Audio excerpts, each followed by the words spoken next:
So, I mean, you're almost always at the whims and fancies of the government or a private owner, right? I mean, this is okay. It's a response. It's a reaction. But can you really think through a response that could pay off in the long term? And I was looking at some videos of solar panels on window panes. Does that work? So that's called solar BIPV, or building integrated photovoltaics. Okay. Today, the efficiency of those panels are probably 1/3 of what you would have the efficiency of a normal panel that you would put on your roof, or maybe up to half in few cases. So if you look at it, the efficiency is less. It's probably not placed in the right angle as well, because if you take a building, and if this is east and this is west, and you have your panels on the east facade, you're going to produce power only for half the day, from 6 a.m. to 12 p.m. Yeah. The other half, this is absolutely not going to produce any power. Correct. With a lower efficiency as well, you're looking at producing power probably 20-25% of what you would if you had invested that money on a rooftop solar. Okay, on rooftop. So if economics don't make sense today. Okay. What is happening in the solar field though is that the panels are getting more efficient over time. And even if you just take rooftop solar, the reason why we don't suggest a lot of solar on say an apartment like complex like yours, where you have 300-400 apartments, is typically just roof space. We don't have enough roof space to supply to all the apartments below. And if one person puts it up, the other person does not have the space, then it becomes a tussle. As efficiencies improve, we will come to a state probably in the next half a decade where we'll have enough space for all apartments. Okay. And combined with that, what we will also have is we will have batteries which are now dropping prices like crazy. Solar panel prices dropped 80% from 2011 to 2017. Battery prices have started their curve from 2016.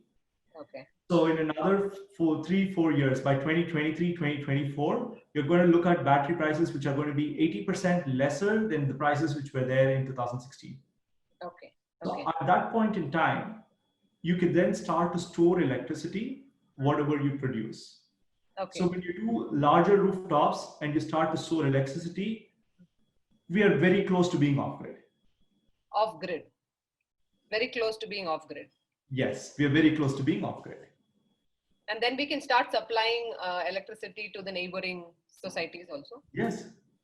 Yeah. And you can start supplying to the retail store right below. He will be willing to pay you a sum, and right next door as well. Yeah. Okay. I mean, right now, can we also give the grids back some energy? Is that? Yeah, so it depends on the policy, but typically what we have is called something called net metering, which means whenever you're producing power, you consume the power first. If you have any excess power, it flows back to the grid and your meter runs in reverse. Or your meter, essentially they will keep count of how many units that you're sending back, and your meter runs in reverse.